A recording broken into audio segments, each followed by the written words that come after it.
Okay, let's get right down to it, man. WWE Bad Blood 2024. We got the return of Hell in a Cell. Punk and McIntyre actually go on first. I think it was the right call by them going on first, especially when you see, the burden that I think Swerve and Hangman had when you go back to their steel cage match at the last pay-per-view. I just thought that was a tough sell because of how emotional, All Out was. So, they didn't have the burden of going last, and I definitely think it helped. They got a lot of time. They got plenty of time. I thought the match delivered. Definitely the best match of their trilogy so far. But I will say this. I think the rest of the show definitely suffered. It definitely felt like house show quality, but they did a couple of things to kind of make up for it. They had big name returns, whether it be Bill Goldberg, The Rock, Jimmy Uso. They did a lot of, big returns to kind of make up for the, kind of house show generic quality, I think, of the rest of the show. But, all right. So I want to give Triple H credit, for this.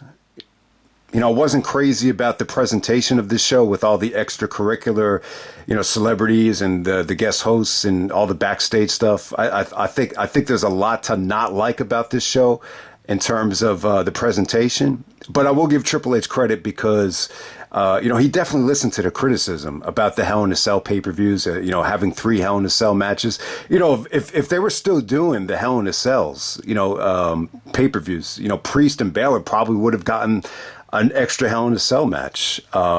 So I do think Triple H has listened. It brought back Bad Blood, the tradition.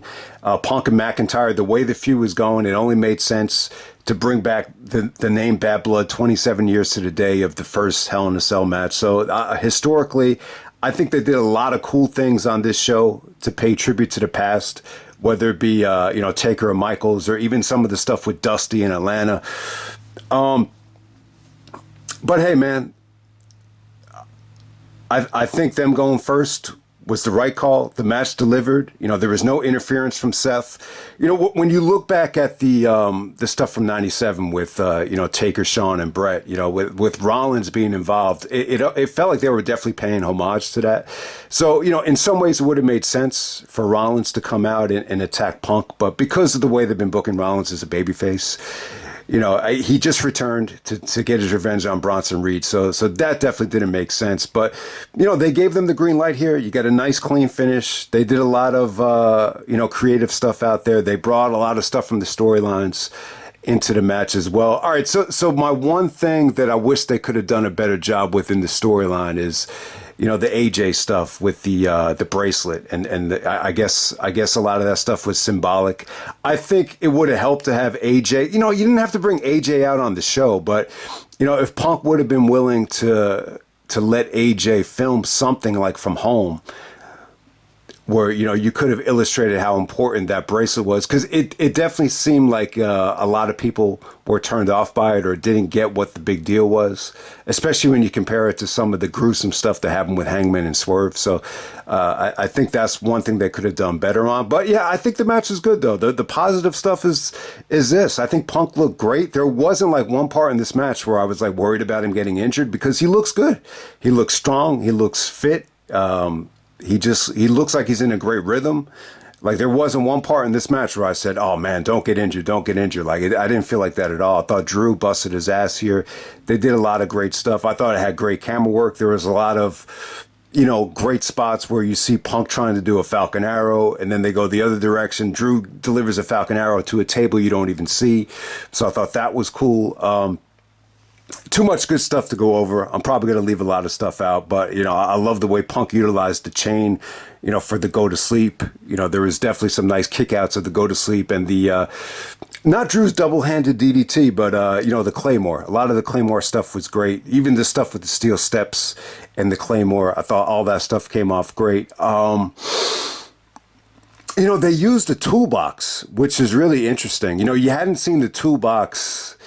I could be wrong about this, but, the first time I remember seeing the toolbox was the Nash Triple H Hell in a Cell match. They didn't use the box as a weapon in that match, but they used a lot of the tools like the wrench and the screwdrivers.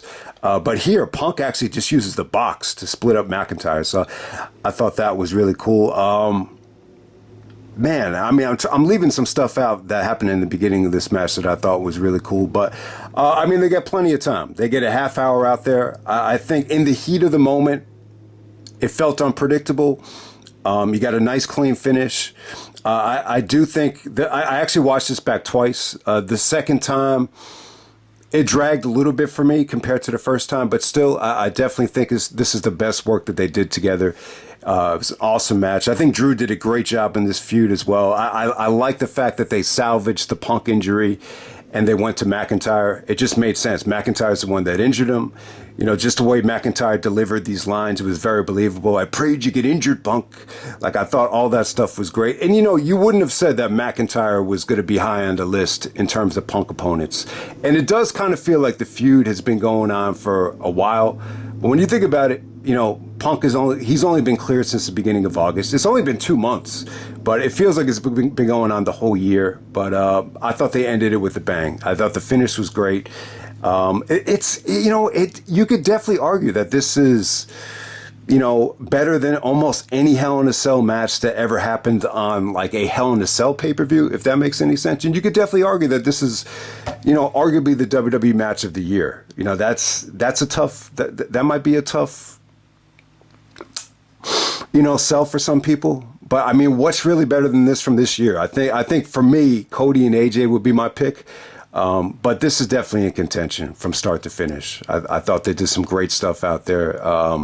The rest of the show had a tough time following this. Definitely the match of the night. The trilogy is complete, and huge win for Punk. You got to credit Drew for putting over Punk as well. I think Punk is gonna, you know, do some great stuff heading into WrestleMania. We'll see him face a lot of different guys that you want to see him mix it up with. I'm assuming they're gonna say Punk and Rollins for WrestleMania, but you know, we'll see what happens. I'm really interested to see who Punk, you know, mixes it up with after McIntyre. But hey, all right, next up we have Nia Jax taking on Bayley. This is for the Women's Championship, the rematch from SummerSlam. You know, I'd actually like the SummerSlam match better, man. I really didn't think this was great. Once again, I thought Nia definitely was a little bit lethargic out there. It didn't really get interesting until Tiffany Stratton came out. So Stratton comes out and Nia looks totally annoyed by her. She almost cost Nia Jax the championship. Ultimately, Nia, you know, destroys Bayley at the end. And that's pretty much how it ends right there. Nia, I think, and Tiffany Stratton had a shouting match backstage after this was over. Next up, we had Damien Priest taking on Finn Balor. A little bit disappointing. I mean, definitely, I think this would have been worthy of being a Hell in a Cell if we were still doing the Hell in a Cell pay-per-views. But I don't know, man. I think that the spot that this was in, they didn't really get that much time. It just kind of felt like a forgettable match. I thought it was good. I definitely think he had some good stuff here. Finn did some great counters, even after some of the Judgment Day guys interfered. You know, Priest was kicking out of the coup de grace. And then when it looked like Priest was just gonna, you know, squash Balor, you know, Balor did a great counter, the Priest choke slam. So ultimately, this made Priest look really strong. He fights off the interference, he fights off the chair shots, and he goes over. I thought both guys looked great, though. I think this was a really good match while it lasted. There's just something lacking about the crowd reaction and the presentation that it was, and the spot that it was in.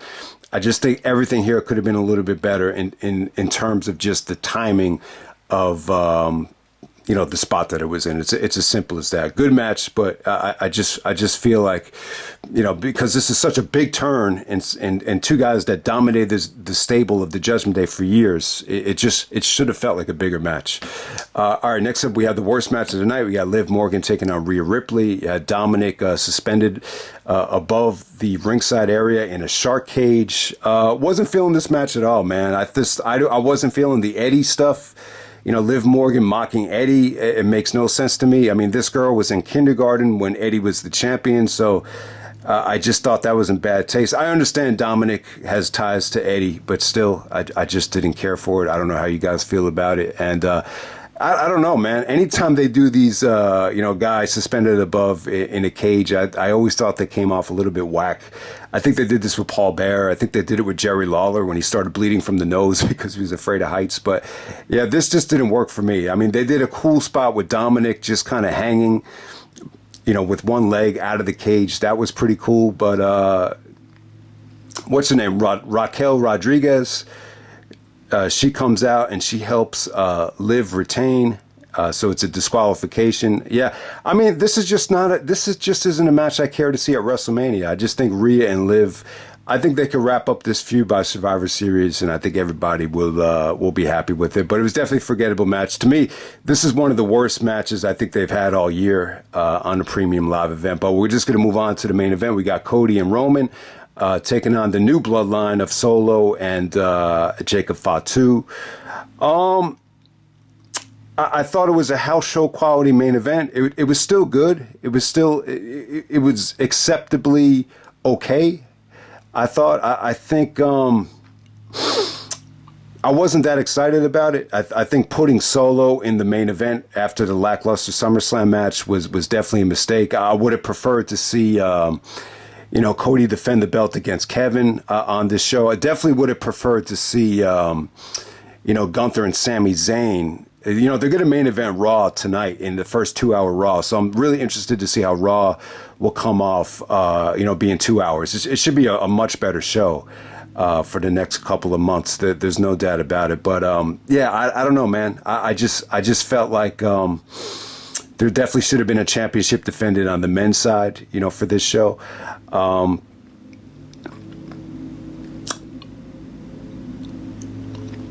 But hey, I think the important thing is this was just about the fans just getting a glimpse of Roman. It definitely felt like Roman, brought some extra ticket sales and added attention to the show. I thought he looked in great shape. He didn't look rusty at all. He had some really, really nice moves out there. The highlight being that crucifix that he pulled off. I think it was on... Was it on Jacob Fatu? I thought that came off great. Fatu definitely looked good here. I he didn't blow me away. I think we've kind of gotten used to him now. They did a lot of some of the same recycled stuff with him going through the barricade and all that stuff. But Cody sacrificed his body here. That table bump was incredible. So give Cody some props on that. So, I mean, for the most part, when you watch this match, it definitely felt a little bit slow. A little bit methodical, and it definitely felt like a house show quality match for the most point. But there were some pretty unique stuff towards the end of this thing that really stood out here. I mean, the Jimmy Uso stuff, you've seen Jimmy, do this time and time again where, you see the guy in the mask and he's actually helping Roman this time. He takes out the Tonga guys, and Jimmy actually helps Roman defeat Solo here for the finish. So, the Jimmy stuff was cool. It's cool to see Jimmy and Roman reunite. It's almost like, family is, the most important thing. So I thought that came off great. But hey, it's nothing we haven't seen before, though. I mean, you've seen Jimmy do this to Jay at SummerSlam. I thought it would have been really, interesting and out of the box to do, Rock being the one to dress up in the mask. I thought that would have been something different. Rock does come out at the end of this thing after, Roman and Jimmy saved Cody from the new bloodline. So you get to see the Rock come out at the end. But yeah, I mean, he really just doesn't do much. He kind of gives a cutthroat to Cody, Roman, and Jimmy. I think, what will really be interesting here is if they do a Bloodline Survivor Series match with the new Bloodline and the old Bloodline. That would really interest me. I think if you do something like Cody, Randy, and Kevin against the Bloodline with, maybe Roman could team up with them, I really wouldn't be interested in that. I think the Bloodline stuff has really run its course. But if you're going to do new versus old, that might be a little bit more interesting, I think, for some people. Yeah, I mean, Rock at Survivor Series, you get the feeling Rock could do anything he wants right now. That's kind of where Triple H left it at. So is Rock just going to wrestle at WrestleMania? I have no idea. I mean, you would think, Rock is definitely going to wrestle Cody and Roman at some point in the near future. But the way this ended, it looks like Rock would just align himself with Solo and Jacob, for that Survivor Series match. Possibly. I mean, I just don't know. I mean, do you really need 5 guys out there? Yeah, it's probably going to be a 5-on-5 Bloodline Survivor Series match if you could definitely make that work. But I'm not sure. I'm really not sure. The whole thing with Cody and Kevin seems like it's still, ongoing. I think Kevin and Cody had an argument after the show. So they're clearly using what happened with Punk and AEW to kind of escalate storylines. And it looked like someone, took a bird's eye view of Kevin and Cody fighting with each other after the show. So it looks like Kevin does turn on Cody. So maybe that takes Cody away from the Bloodline stuff. But nonetheless, I really wasn't feeling this show after the Hell in a Cell. I just think this felt like the most skippable, premium live event that they've done in a long time. It's as simple as that. Even the Bloodline stuff, you could just tell I'm just not that into it. I think it's time to kind of wrap it up. I prefer to see a little bit more individuality with the title picture, whether it be Cody, Roman, Rock, Kevin, Randy. I just like to see guys on their own. I just think a lot of the stable stuff, if you're going to have the Bloodline as a stable, I would just keep them, relegated to the tag division. I really wouldn't want to see guys like Solo and Jacob, even at this point, be working with main eventers. That's just me at this point. But, the Crown Jewel stuff was a little bit of a buzz killer. They kind of set this Triple H thing up like it was going to be some huge announcement. And then, the fans were really disappointed that it was the Saudi Arabia thing. I think they know that the Saudi Arabia pay-per-views feel like, I think still there's a perception that they feel like unimportant house shows. So they're trying to kind of make up for that. So they're going to do Gunther and Cody, which is a hell of a matchup. But, it's not that big of a deal to me. They're just kind of moving that Survivor Series stipulation where it's champion versus champion and the championships are not on the line. But to make up for that, they're giving the winner like this new Crown Jewel championship belt. It's kind of like an Owen Hart type of thing with AEW when they give the tournament winner like the Owen Hart belt. Like I don't think they get to wear the belt, but they just get to keep it as a trophy. So there you go with that. Gunther come out and talk shit to Goldberg.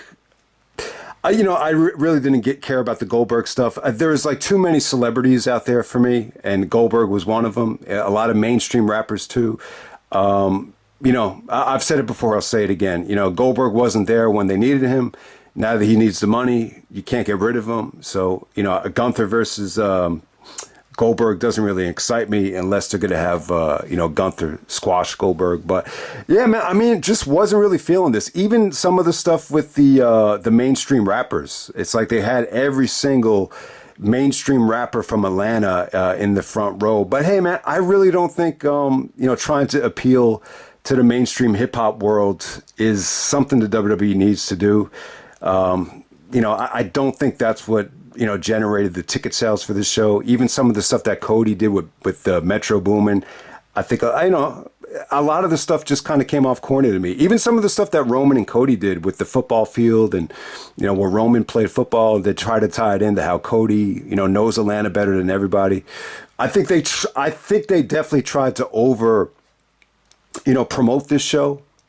So, hey, largest arena gate in WWE history, so I can't argue with it. But, I think more about Roman returning in the Hell in a Cell is what really drew the show. But let me just end it right there. Punk and McIntyre match of the night. Definitely one of the best WWE matches of the year. I just think the rest of the show was a little bit hard to watch, to be honest with you. But I'll end it right there, and I'm out. All right.